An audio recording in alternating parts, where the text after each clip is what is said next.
Man of the masses junior NTR గారు ముంబై వెళ్ళలేదు. యావత్తు ముంబై అంతటిని తీసుకొచ్చి హైదరాబాద్లో పెట్టి ఈవెంట్ నడిపించారు. బాలీవుడ్ వాళ్ళ ఈవెంట్ అయినా సరే, టాలీవుడ్ వాళ్ళ ఈవెంట్ అయినా సరే, ఎవరి ప్లేస్లో వాళ్ళు పెట్టుకుంటారు. వాళ్ళు వచ్చి టాలీవుడ్లో పాల్గొనరు. అలా టాలీవుడ్లో పాల్గొన్న దేనివల్ల అంటే ఓన్లీ జూనియర్ ఎన్టీఆర్ గారి వల్ల హృతిక్ రోషన్ వాళ్ళ టీం వచ్చి టాలీవుడ్లో పాల్గొనడం జరిగింది. ఎందుకంటే ఈయన పద్ధతి, మర్యాద, ఈయన యాక్టింగ్కి హృతిక్ రోషన్ గారే ఫిదా అయిపోయారు.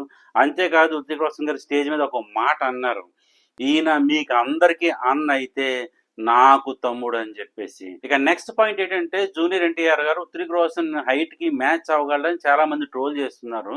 స్టేజ్ మీద మీరు బాగా అబ్జర్వ్ చేసినట్టయితే హృతిక్ రోషన్ గారికి జూనియర్ ఎన్టీఆర్ కి పెద్ద హైట్ గ్యాప్ ఏం కనపడలేదు, 2-3 ఇంచులు తప్పితేని. నెక్స్ట్ పాయింట్ ఏంటంటే జూనియర్ ఎన్టీఆర్ గారు డ్యాన్స్ చాలా స్లోగా వేశారు. మేము ఎంతో ఊహించుకున్నాము, స్టెప్పులు ఎరగదీసేస్తాడు, కుమ్మేస్తాడు, పగలగొట్టేస్తాడు అనుకున్నాము. డ్యాన్స్ చూస్తే చాలా స్లోగా ఉంది అంటున్నారు. కానీ ఎరగదీసే డ్యాన్స్ కావలిస్తే యమదొంగలో చూడలేదా, అన్స్టాపబుల్ గ్యాప్ లేకుండా డ్యాన్స్ చేసిన స్టెప్పులు ఉన్నాయి ఎందులోని. పాటను బట్టి స్టెప్ ఉంటుంది కానీ స్టెప్ను బట్టి పాట ఉండదు. వాళ్ళిద్దరూ అఫీషియల్గా డ్యాన్స్ వెయ్యాలి అని చెప్పేసి డిజైన్ చేశారు పాట. ఆ పాట అలా ఉంది కనుక స్టెప్లు అలా పడ్డాయి. ఆ పాట ఖచ్చితంగా వైరల్ అయిపోయి రికార్డ్ బ్రేకింగ్ వ్యూస్తో వెళ్తుంది, ఖచ్చితంగా నోట్ చేసుకోండి. థర్డ్ పాయింట్ ఏంటంటే ఆయన స్టేజ్ మీద మాట్లాడుతున్నప్పుడు ఇంత అహంకారమా, అలాగా ఇలాగా అని చెప్పేసి చాలా మంది దీని మీద డిబేట్స్ పెడుతున్నారు.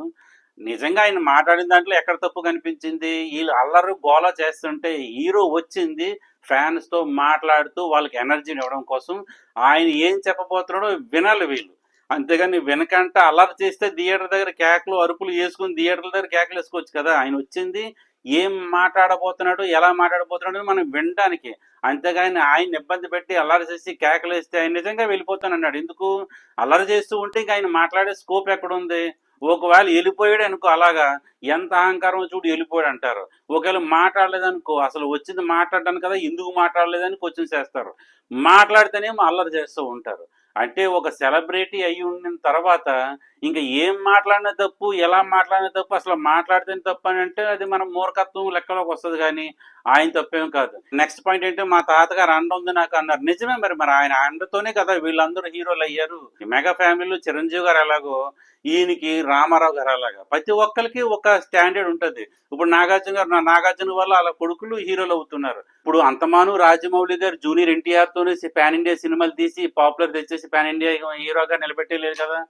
ప్రతి డైరెక్టర్లతోని సినిమా చేయాల్సి ఉంటుంది. అన్ని సినిమాలు ఆర్ఆర్ అవ్వలేవు, అలాగే బాహుబలిలు అవ్వలేవు.